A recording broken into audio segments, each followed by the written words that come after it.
Welcome, my friends, to my library once again to share with me a poem called Rippled Faces.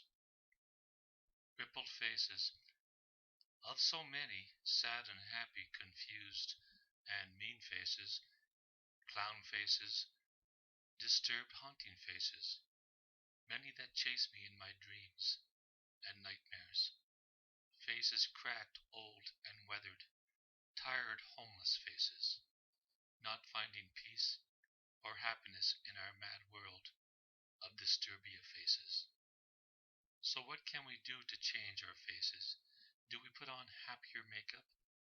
Can we fill the cracks with the fountain of youth? Or better still, immortality faces, for what it's worth to these sad, worn out faces haunted me still. What does it all mean? This scene of destruction, faces so proud and stubborn, rich and poor, many forgotten faces, crying tears streaming down so tragic on children's faces, losing their mama and papa in a sea of faces. Lost and deserted, walk the streets of lonely, infested with crime, prostitution, and death faces. With no faces, our races care little, but the political hypocrites who want faces to be blurred, intoxicated, put on hold for their own agenda faces, will force us to swallow their swill of pomp and skewered political faces, with frowns from the public faces who vote these faces into power. Shame on those arrogant political faces who'd deflower us all with their greed and power, then overpower us, common faces, who without us would hide their faces in shame.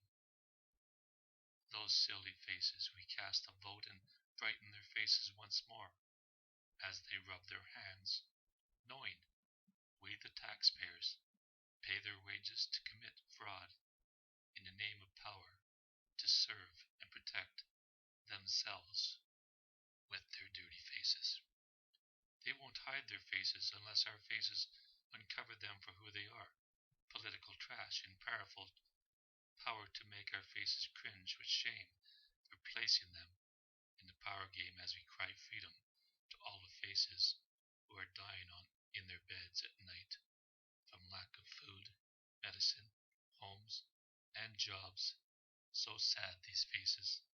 These faces suffer alone, while the power is given to those to spend and ruin our country's faces, by plunging us into debt so deep that even a grave digger cries with his face buried in his hands, while so many tired and angry faces cry from their graves in shame for who we've become, a faceless society of hopeless faces.